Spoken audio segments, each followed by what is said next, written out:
Halloween edition of Lore and More with the CasualWorgen. So tonight, in the spirit of Halloween, I am going to do the brief story of the Headless Horseman. Why? Because he's awesome. And it's my podcast, so I do what I want to do. So we start off at the end of the Second War, and the Scourge are ravaging the land. Orcs have broken free of internment camps that they were imprisoned in. The Alliance has pretty much, at this point, fallen apart. The Gilneans now hide behind the Grey Main Wall. The High Elves of Kelthlos have given up on the humans they helped during the war, due to some rumors that the humans burned down a lot of forests and shit. I can neither confirm nor deny these allegations. Anyways, so apparently there's a plague going around, and a massive army of undead Scourge tearing through Lordaeron. Kel'Thuzad, again, has straight up unleashed hell. These fools are ghosting anyone they come across.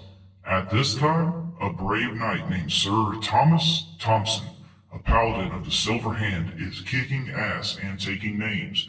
And he's not alone. Along with the boys, he's got Prince Arthas Menethil himself, along with the Great Uther. They were working together, as the prince investigated the source of the plague that was ravaging the land, which led them to Stratholme. Yeah, that's right, Stratholme. Side note, I've got Rivendare's mount. Just saying. At this time, the prince orders the purging of Stratholme, but both Uthar and Thomas refuse. They refuse the order because genocide is whack as hell, bro. Even Jaina Proudmoore, who was at the time the love of Arthas' life, begged him to change course and not take this action.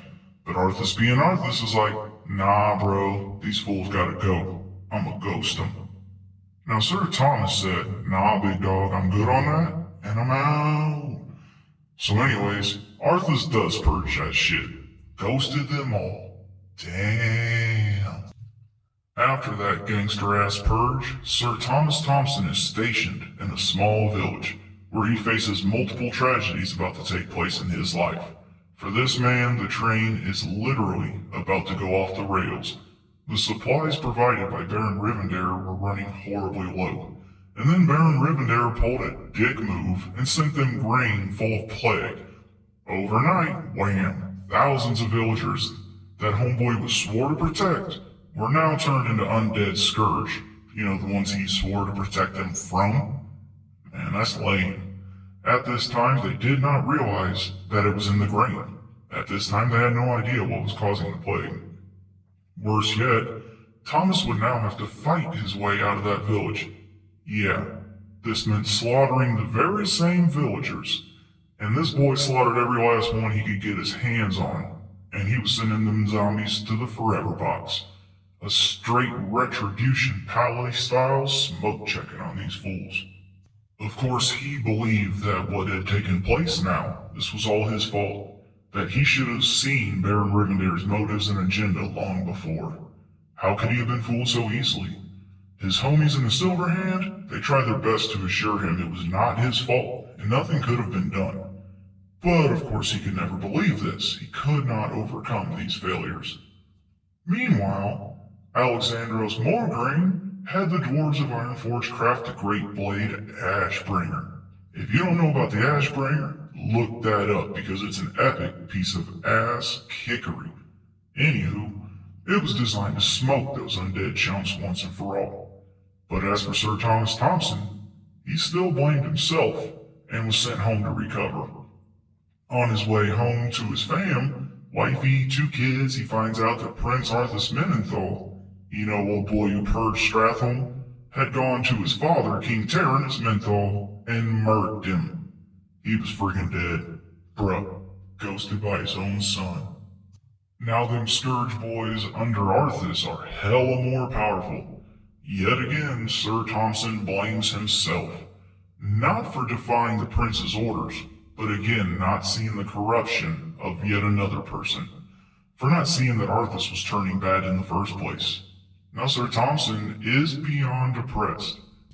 Even his 2 children were like, how did this happen? Why did Arthas do these horrible things? So Thomas told them a story. When you ask why Prince Arthas did those bad things, He did them because those were the easy choices. It would have been much harder to stay and fight for Lordaeron. Good people have died doing just that, but no one said following the light would be easy. It's hard to be selfless and honorable. It's hard to fight the good fight. If it weren't hard, it wouldn't be heroic. Not gonna lie, that's a pretty good speech. Sir Thompson, being an individual who strives to always do the right thing and was always crushed by his failures, even when they weren't his fault. We have a lot in common. Now he gets word that Jaina Proudmoore is putting together a crew of people to join her and travel far away to Kalimdor, where it's supposedly safer. Supposedly. So he tells Wifey for her safety to take the kids and bounce, to go with Jaina to the safe land-ish. But Wifey refused and demanded to stay by his side. She feared if she left, they might never see him again. So he agreed and he let them stay. Then, in yet more bad luck and unfortunate news, he receives word that his boy Uthar Lightbringer himself had been ghosted by Arthas and those Scourge boys. Aw, snap. He was the man of the Silver Hand, the leader, the best of the best. Yet he had fallen, and the city of Anderhall and many paladins fell with him. All the brave ones. What can we do? What chance do we have to defeat them now, he thought. Side note, Uthar was his mentor and friend. In fact, Uthar was also mentor and friend of Arthas. So offing him was kind of a dick thing to do, Arthas. Yeah, looking at you, bro. So he was beyond devastated when this news came. Now he begs Wifey to roll out because he could not bear the loss of his family. He begged her to journey to Kalimdor before it was too late. Now his wife, realizing the hurt he had suffered, she agreed. And the very next day, she took those kids and she tried to go. What they did not know is a massive storm had come to the harbor and they would never make it offshore. Damn, that's lame. Now, believing his family had made it to safety, he knows he has to do something. He has to finish this. So the brave paladin returned to the Silver Hand, ready to finish these fools once and for all. Now, skip ahead a little bit because Sir Thompson fought bravely against the Scourge for another 4 years under the leadership of the badass Mograine, the Ashbringer. He was a faithful and dedicated Scourge ass-whooping machine. Well, back to Sir Thompson. Sir Thompson fought for the Silver Hand, but would soon become obsessed with vengeance. And then Alexander Mograine, the Ashbringer, was murdered by his own son too. Seems to be a lot of that going around these days. Again, looking at you, Arthas. After this event became the rise of a new order called the Scarlet Crusade. And the Scarlet Crusade had one goal: to cleanse the land forever of the stupid Scourge. And they did not mess around. However, Sir Thompson did not know that under Sidon Datherhan, he became a fanatic. FYI, Datherhan is not who he seems. Not knowing the true agenda, Sir Thompson joined many of the raids with the Scarlet Crusade. They slaughtered entire villages.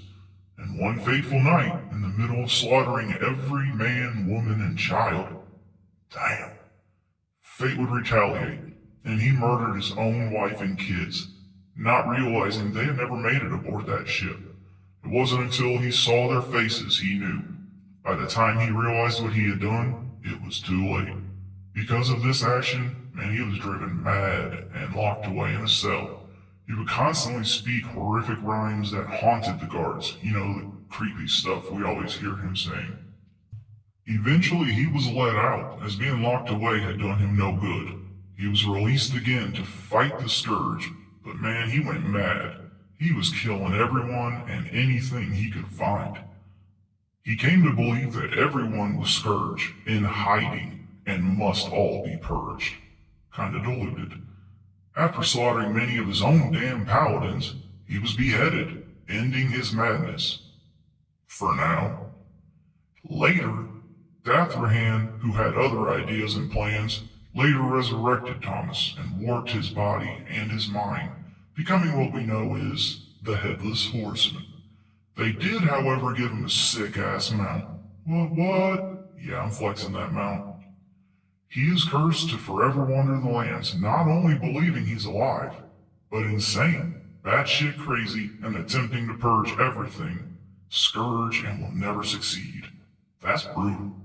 Set up failure. And that, my people, is the tragic tale of the Headless Horseman. I hope you all have a safe and fun, happy Halloween. Well, the best you can thanks to yet another year of COVID lameness.